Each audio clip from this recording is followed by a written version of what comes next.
मित्रों, बहुत बहुत अभिनंदन है आपका हमारे चैनल दिव्य सृजन स्पिरिचुअल में। जैसा कि आपको विदित है कि इस समय हम वेद विषयों को लेकर आपके समक्ष उपस्थित होते हैं इस लाइव सेशन में, और समय जो दिया हुआ था उसी समय पर यह सेशन प्रारंभ हो रहा है। तो आज का जो हमारा विषय है वह है अथर्ववेद। आज हम अथर्ववेद पर चर्चा करेंगे। अथर्ववेद के वाङ्मय को समझने का प्रयास करेंगे और उसके बारे में एक परिचय प्राप्त करेंगे इस वीडियो के माध्यम से। तो अथर्ववेद वेदों में चौथा बताया जाता है। इसका अर्थ क्या है, इसका परिचय क्या है, इसकी शाखाएं क्या हैं, इसके ब्राह्मण कौन हैं, इसके ऋषि कौन हैं, इसके देवता कौन हैं, इसमें अध्याय किस प्रकार से विभाजित होते हैं। तो इन सब विषयों पर आगे हम एक एक कर एक एक स्लाइड आपके सामने आती जाएगी और उसके माध्यम से आपको जानकारी मिलती जाएगी। तो चलिए इस यात्रा पर हम चलते हैं। और अथर्ववेद में ऐसी बहुत सारी जानकारियां हैं, अथर्ववेद से संबंधित ऐसी बहुत सारी जानकारियां हैं जो हमें चौंका देती हैं, जो हमें आश्चर्यचकित कर देती हैं और हमारे ज्ञान का वर्धन करती हैं और वेदों के अध्ययन के प्रति हमें प्रेरणा देती हैं, वेदों के अध्ययन के प्रति हमें जागरूक करती हैं, वैदिक ज्ञान के प्रति हमें जागरूक करती हैं। तो आइए चलते हैं इस यात्रा पर। छोटी सी यात्रा है, थोड़ी देर में ही आप इन कई विषयों को जान पाएंगे, समझ पाएंगे इस चर्चा के अंतर्गत, इस वीडियो के अंतर्गत। तो अथर्ववेद का परिचय, शाखाएं, कांड, सूक्त, ब्राह्मण, ऋत्विक, ऋषि कौन हैं, इसको हम जानेंगे। अथर्ववेद, अथर्वा ऋषि के नाम पर इस वेद का नाम अथर्ववेद है। थर्व का अर्थ है गति, चंचलता या चेष्टा, अर्थात जो तत्व गतिशील नहीं है अथवा परिवर्तनशील नहीं है उस तत्व की चर्चा यह वेद करता है। मन को स्थिर करने की प्रेरणा देने वाला वेद ही अथर्ववेद है। तो जो तत्व गतिशील नहीं, अर्थात जिसमें परिवर्तन नहीं होता, जिस तत्व में किसी प्रकार का परिवर्तन ना हो, जो परिवर्तनशील नहीं है, उस तत्व की चर्चा यह वेद करता है। तो संपूर्ण प्रकृति ही परिवर्तनशील है, इसमें तनिक भी संशय नहीं है। संपूर्ण प्रकृति ही क्रियावान है, क्रियाशील है। तो फिर उसमें स्थिर रहने वाली वस्तु कौन सी है? वह वस्तु ही ब्रह्म है। तो उस ब्रह्म को समझाने वाला वेद और ब्रह्म उपासना की चर्चा करने वाला वेद अथर्ववेद है। इसलिए अथर्ववेद का एक नाम ब्रह्मवेद भी कहा जाता है। मन को स्थिर करने की प्रेरणा देने वाला वेद ही अथर्ववेद है। मन की चंचलता, मन की गति को रोककर मन का लय, तारतम्यता ब्रह्म के साथ स्थापित हो सकती है। इसीलिए यह मन को स्थिर करने की विद्या देता है। अथर्ववेद में किन किन विषयों पर चर्चा होती है तो वह देख लें हम। देव स्तुति अर्थात देवताओं की स्तुति पर इसमें मंत्र पाए जाते हैं, सूक्त पाए जाते हैं। फिर दार्शनिक विषय जो फिलॉसफी है, फिलॉसफिक सब्जेक्ट्स पर भी, दर्शन के विषय पर भी इसमें मंत्र, सूक्त आदि पाए जाते हैं। फिर एक महत्वपूर्ण विषय है चिकित्सा, मेडिकल साइंस जिसे हम कहते हैं, ठीक है, ट्रीटमेंट या फिर कह लीजिए चिकित्सा। चिकित्सा से संबंधित मंत्र और सूक्त पाए जाते हैं। विज्ञान, विज्ञान से संबंधित, भूगोल, खगोल, वनस्पति विद्या, आयुर्वेद, आयुर्वेद बहुत ही महत्वपूर्ण विषय है अथर्ववेद के अंदर। अर्थशास्त्र की चर्चा, अर्थशास्त्र मतलब इकोनॉमिक्स जो है, कॉमर्स की जो हम चर्चा करते हैं, उससे संबंधित चर्चा अथर्ववेद में मिलेंगे। राजनीति से संबंधित चर्चा, अब तक यह अथर्ववेद की विशेषता है। देखिए, पिछले वेदों में यह विशेषता नहीं बताई गई थी। राजनीति से संबंधित चर्चा, राष्ट्रभूमि मातृभूमि से संबंधित चर्चा, राष्ट्र की परिभाषा आपको अथर्ववेद में मिल जाएगी बड़ी आसानी से। फिर गृहस्थ जीवन से संबंधित जो विषय होते हैं उस पर भी इसमें चर्चा मिल जाती है। फिर शल्य चिकित्सा, ऑपरेशन जो होता है, शल्य चिकित्सा से संबंधित सूक्त और मंत्र मिलेंगे। जड़ी बूटियों से संबंधित सूक्त और मंत्र मिलेंगे। मृत्यु रक्षण मतलब मृत्यु से रक्षा कैसे की जाए, दीर्घायु कैसे हुआ जाए, उससे संबंधित मंत्र मिलेंगे। रोग रक्षण, रोग से रक्षा कैसे की जाए। शत्रु रक्षण, शत्रु से रक्षा कैसे की जाए। और शत्रु कितने प्रकार के होते हैं, कई प्रकार के शत्रु हो सकते हैं, तो उन शत्रुओं की चर्चा और उनसे रक्षा करने के बारे में भी या उपाय के बारे में अथर्ववेद में चर्चा मंत्रों में, सूक्तों में पाई जाती है। प्रजनन विज्ञान, रिप्रोडक्टिव सिस्टम जो है, उससे संबंधित, विज्ञान से संबंधित भी चर्चा अथर्ववेद में मिल जाएगी। आत्मा से चर्च के बारे में अथर्ववेद में काफी वर्णन है। ब्रह्म के बारे में, ब्रह्म आदि अन्य विषयों पर भी, ये मतलब मुख्य विषय हैं कुछ जो हमें पता चलता है कि अथर्ववेद में कैसी चर्चाएं हैं, तो यह मिलता है। आगे चलते हैं। अथर्ववेद की भाषा और स्वरूप के आधार पर ऐसा माना जाता है कि इस वेद की रचना सबसे बाद में हुई।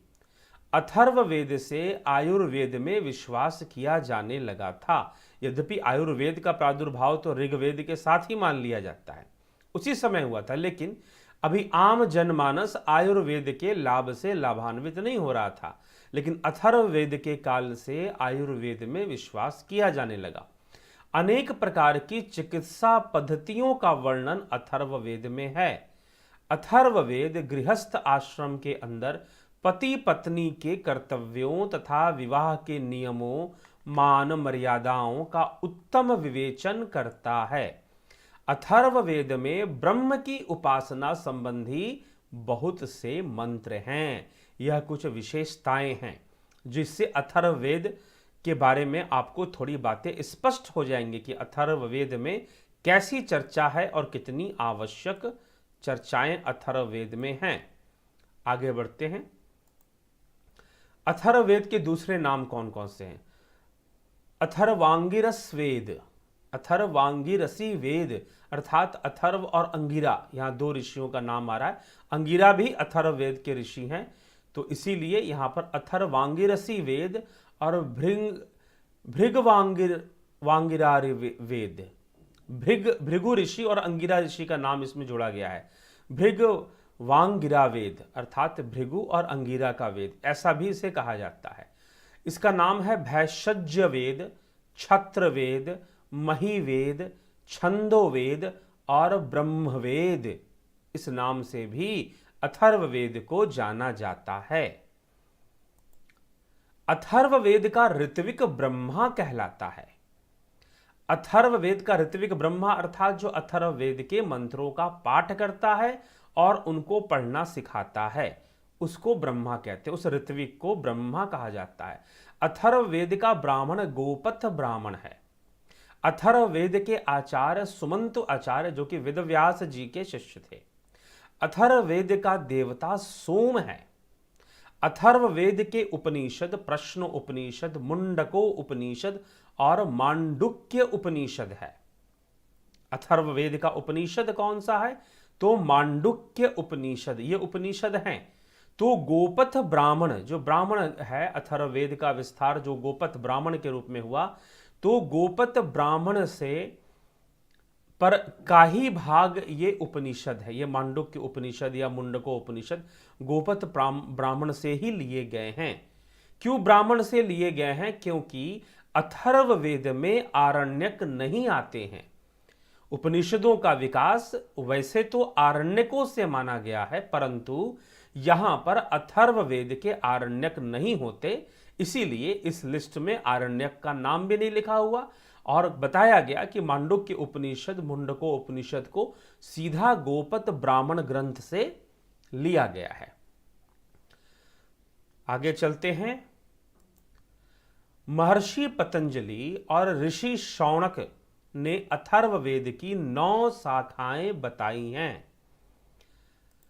महर्षि पतंजलि की शाखाएं हैं पिपलाद, शौनक, मौद, सतौद, जलद, जाजल, ब्रह्मवेद, देवादर्श और चारण वैद्य।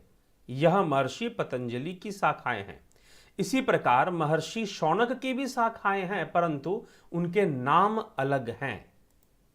महर्षि शौनक के चरण व्यूह ग्रंथ के अनुसार शाखाएं हैं पैपल, दांत, प्रदांत, स्नात, सौल, ब्रह्मदाबल, शौनक, देवदर्शत और चरण विद्या। यह जो है महर्षि शौनक के चरण व्यूह ग्रंथ के अनुसार अथर्ववेद की ये 9 शाखाएं हैं। यद्यपि 9 शाखाएं महर्षि पतंजलि भी बता रहे हैं, महर्षि पतंजलि भी 9 शाखाएं ही बता रहे हैं और महर्षि शौनक भी 9 शाखाएं ही बता रहे हैं। फर्क इतना है कि इनके नामकरण अलग अलग है, परंतु वो वही हैं, विषय वही है, अध्याय वही हैं। तो आइए आगे चलते हैं। वर्तमान में 2 ही शाखाएं उपलब्ध हैं, पिपलाद और शौनक। यही 2 शाखाएं वर्तमान में इस समय उपलब्ध हैं।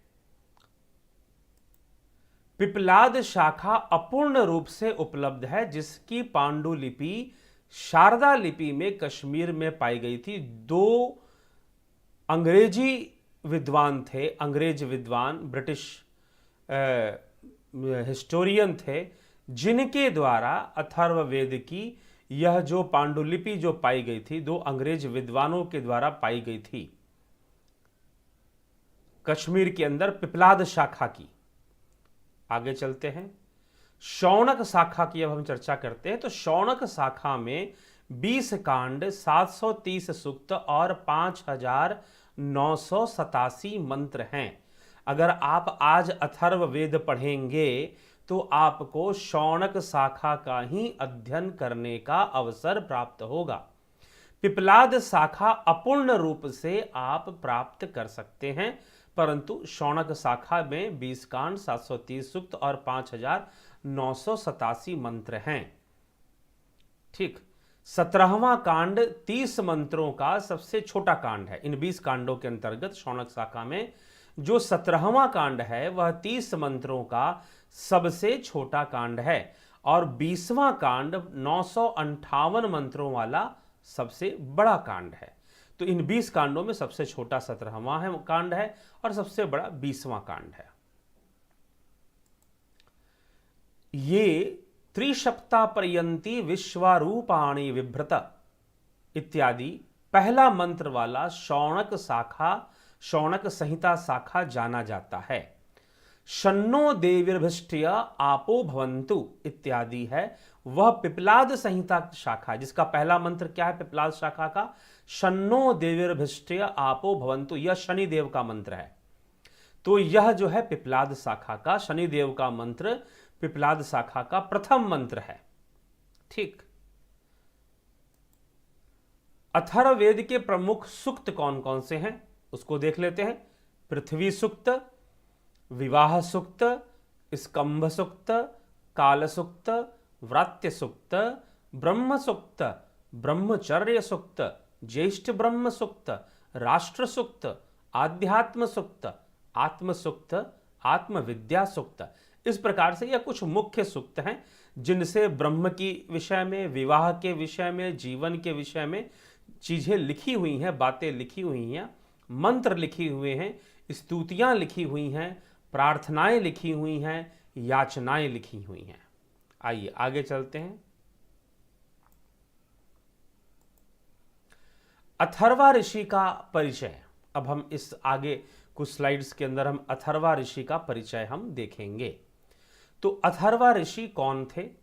अग्निर जातो अथर्वणा। अथर्वा ऋषि एक महान वैज्ञानिक थे। उन्होंने इस धराधाम पर सर्वप्रथम अग्नि का आविष्कार किया था। उन्होंने अरणि मंथन से अग्नि और जल मंथन से जलीय विद्युत का आविष्कार किया था। तो अग्निर्जातो अथर्वा अर्थात अग्नि को जन्म देने वाले, अग्नि का को ढूंढ निकालने वाले। वैसे तो अग्नि, चलिए जंगल के अंदर अग्नि लग गई या कहीं पर किसी स्रोत के, प्राकृतिक स्रोत के माध्यम से अग्नि विद्यमान है, परंतु मनुष्य अग्नि का प्रयोग कैसे करे, अग्नि को प्रकट कैसे करे, उसके लिए अरणि मंथन से अर्थात लकड़ियों को घिसने से जो अग्नि उत्पन्न होती है, उसके लिए उन लकड़ियों को कैसे घिसा जाए, इस विषय में भी उन्होंने अनुसंधान करके अग्नि को प्रकट किया सर्वप्रथम। और जल मंथन से, पानी को मथने से जो विद्युत पैदा होती है, जो जलीय विद्युत, जिसको आजकल हम हाइडल पावर प्लांट्स कहते हैं, ठीक है ना। हाइडल पावर प्लांट जो हैं, आप उत्तराखंड में चले जाइए, ठीक है, और आपको कई जगहों पर जहां पर बांध बने हुए हैं, बड़े बड़े बांध बने हुए हैं, चाहे वो भाखड़ा नंगल बांध हो, चाहे वह हीराकुड बांध हो, चाहे वो टिहरी डैम हो, बहुत सारे बड़े बड़े जो डैम बांध बनाए गए हैं नदियों पर, झीलों पर, उनके द्वारा जो जलीय विद्युत पैदा होती है। तो आज से लाखों वर्ष पहले हमारे अथर्वा ऋषि ने यह जलीय विद्युत और अग्नि कैसे प्रकट कर की जाए, उसके बारे में ऐसे लकड़ियों को ढूंढ लिया था जो बहुत आसानी से, थोड़ा सा घिसने से ही उनमें उसमें अग्नि उत्पन्न हो जाती है। और जलीय विद्युत, सबसे बड़ी बात जो है वह भी जलीय अग्नि है। तो जलीय विद्युत को उन्होंने प्रकट किया था कि बिजली से, पानी से बिजली कैसे निकलेगा, वह टेक्निक भी वो ढूंढ चुके थे। तो महान वैज्ञानिक थे। अग्निर्जातो अथर्वणा इसलिए कहा जाता है, यह ऋग्वेद के अंदर आता है, अग्निर्जातो अथर्वणा। आगे देखते हैं। तो अग्निर्जातो अथर्वणा ऋग्वेद के 10वें, 21वें, 5वें में यह मंत्र आता है। तो अग्निर्जातो अथर्वणा, फिर क्या लिखा जा रहा है यजुर्वेद में, अथर्वा त्व प्रथमो निर्मंथ दग्ने। यह क्या, इसका अर्थ क्या है? देखिए ये यजुर्वेद में है, अथर्वा त्व प्रथमो निर्मंथ दग्ने, अर्थात अथर्वा ने सबसे पहली बार निर्मंथ अग्ने, निर मतलब पानी, और पानी को मंथन करके उन्होंने अग्नि प्रकट की, मतलब विद्युत प्रकट की। आज हम उसे विद्युत कहते हैं, इलेक्ट्रिसिटी कहते हैं, बिजली कहते हैं, परंतु सर्वप्रथम अथर्वा मुनि ने पानी का मंथन करके अग्नि प्रकट की थी, यह उनकी खोज है। अथर्वा ऋषि ने ही उत्खनन के द्वारा, अर्थात उत्खनन मतलब माइनिंग, जिसको हम कहते हैं माइनिंग, अथर्वा ऋषि ने उत्खनन के द्वारा पुरुष्य अग्नि, प्राकृतिक गैस, पुरुष्य अग्नि मतलब जो नेचुरल गैस सोर्सेस है, जो जमीन के अंदर धरती के गर्भ में है, प्राकृतिक गैस अर्थात ऑयल एंड नेचुरल गैस को ढूंढ निकाला था और उसका उपयोग किया था। इसलिए यजुर्वेद के 11:32 में क्या लिखा है, पुरुषो असि विश्वभरा अथर्वा त्वा प्रथमो निर्मंथदग्ने, अर्थात पुरुषो असि विश्वभरा, अर्थात उन्होंने पुरुष्य अग्नि का भी ढूंढा और जो है जल अग्नि का भी, जलीय अग्नि जो है, जल मंथन से जो अग्नि प्रकट होती है, जो विद्युत प्रकट होती है, उसको भी उन्होंने ढूंढ निकाला और उसको प्रयोग में भी लिया। तो यह उनका आविष्कार है, यह उनकी डिस्कवरी है, यह उनका वैज्ञानिक शोध है अथर्वा मुनि का। लेकिन अथर्वा मुनि का वैज्ञानिक शोध या अनुसंधान मात्र यहीं पर नहीं रुकता, आगे भी बढ़ता है। तो आज हम जिस अग्नि के द्वारा यज्ञ करते हैं, उस अग्नि में सर्वप्रथम अथर्वा ने ही यज्ञ किया था। आज हम जिस अग्नि के द्वारा यज्ञ करते हैं, उसमें अग्नि में सर्वप्रथम अथर्वा नहीं, मतलब कि अग्नि और अग्नि से संबंधित जितने भी कार्य हैं, उसको प्रारंभ करने वाले अथर्वा ऋषि बताए जाते हैं। और यज्ञ की जो विधि है या यज्ञ का जो परंपरा है हमारे सनातन धर्म में, उसको प्रारंभ करने वाले भी अथर्वा ऋषि ही हैं, जिनके नाम पर एक अथर्व वेद है। उनको अथर्वा भी इसलिए, उनका अथर्वा नाम भी वास्तव में एक दार्शनिक नाम है। उनका अथर्वा नाम भी एक दार्शनिक नाम है, अर्थात जो स्थिर है। अथर्व का मतलब जो स्थिर है, थर्व का मतलब जो चंचल है, जो गतिशील है, वो थर्व है। और थर्व के में अ उपसर्ग लगाकर उसके विलोम भाव को लिया गया है अथर्व के रूप में। जो स्थिर है, जो चलायमान नहीं है, उस चैतन्य में कोई क्रिया नहीं होती, सारी क्रियाएं प्रकृति में होती हैं। तो वह जो अथर्व है, उन्हीं के इसी कारण से उनका नाम अथर्वा है। तो उन्होंने यज्ञ की परंपरा शुरू की थी और ऋग्वेद के 1:83-5 में यह प्रमाण मिलता है। क्या? यज्ञैरथर्वा प्रथमः पतस्तते, यज्ञैरथर्वा प्रथमः पतस्तते, कि सर्वप्रथम यज्ञ को प्रारंभ करने वाले जो ऋषि हैं वो अथर्वा ऋषि हैं। उन्होंने ही सबसे पहला यज्ञ किया था। अथर्वा ऋषि की और क्या जानकारी है? अथर्वा ऋषि अध्यात्मवाद के प्रथम प्रचारक थे। अर्थात लोगों को ध्यान करना चाहिए, योग करना चाहिए, चिंतन करना चाहिए, उपासना करनी चाहिए, इसके भी वो प्रथम अंतर्मुखी विद्या। यज्ञ तो चलो कर्मकांड की विद्या में आ जाता है, परंतु अंतर्मुखी विद्या, अंतर्मुखी होकर ध्यान साधना करने की जो विद्या है, उसके भी महान प्रचारक अथर्वा ऋषि थे। अथर्वा ऋषि अध्यात्मवाद के प्रथम प्रचारक थे। अथर्वा ऋषि का दृष्टिकोण व्यापक था। उन्होंने मानव जीवन के प्रत्येक क्षेत्र में कार्य किया था। बालक से वृद्ध तक, गृहस्थ से सन्यास और भोग से योग तक हर विषय में उन्होंने अनुसंधान किया और मानव समझ के समक्ष प्रस्तुत किया। तो यह अथर्वा ऋषि का, यह उनकी उपलब्धियां हैं और उनका महत्व है, जिससे कि अथर्ववेद का, अगर हम अथर्वा ऋषि के बारे में इस प्रकार से जानते हैं तो हम समझ सकते हैं कि अथर्ववेद की विशालता को और उसके महत्व को हम समझ सकते हैं, हम समझ सकते हैं। तो लगभग अथर्ववेद में भी बहुत सारे, ऋग्वेद के आपको, ऋग्वेद प्रथम वेद है, तो तीनों ही वेदों में, यजुर्वेद में भी, सामवेद में भी और अथर्ववेद में भी ऋग्वेद की तो ऋचाएं पाई ही जाती हैं। लगभग कहते हैं 1200 ऋचाएं जो हैं वह अथर्ववेद में ऋग्वेद की ही होती हैं। और 20वां अध्याय तो लगभग 20वां कांड जो है अथर्ववेद के शौनक शाखा का, वह ऋग्वेद से ही लिया हुआ है, ऐसी मान्यता है। तो अथर्वा, इसलिए अथर्वा की चर्चा ऋग्वेद में भी है, यजुर्वेद में भी है, साम में भी है, सामवेद में भी मिल जाएगी, और फिर अथर्ववेद तो उन्हीं के नाम पर है। तो यह हमें वीडियो के माध्यम से हमने आपको अथर्ववेद की जानकारी दी और अथर्वा ऋषि की जानकारी दी। निश्चय ही अवश्य आपके लिए लाभदायक होगा। और जो कुछ ऐसी इस प्रकार की कंपटीशन की तैयारी करते हैं दर्शन के क्षेत्र से, दर्शन के विषय में, फिलॉसफी सब्जेक्ट में या फिर संस्कृत आदि विषयों में, तो उनके लिए भी यह वीडियो में दी गई जानकारियां निश्चय ही लाभदायक होंगी। अगर आपको अच्छा लगा तो निश्चय ही शेयर करें और चैनल को सब्सक्राइब कर दें। तो मित्रों, इसी के साथ आपसे विदा लेंगे इस लाइव सेशन से। और अभी आगे 9 बजे, आज ही 9 बजे हमारा लाइव है। बहुत ही महत्वपूर्ण विषय है कि संसार असत्य है, सत्य है कि मिथ्या है, इस विषय पर चर्चा होगी। तो जरूर 9 बजे भी आप उपस्थित रहें इसी चैनल पर, और इसका, हमारे कार्यक्रमों का, हमारे वीडियोस का पूरा लाभ उठाएं। आपके जीवन में इनका लाभ प्राप्त हो सके, वैसे ही वीडियोस हम डालते हैं अध्यात्म से संबंधित, आध्यात्मिक विषयों से संबंधित, योग विषयों से संबंधित और जीवन के विषयों से संबंधित। तो इसी के साथ यहाँ विराम देंगे।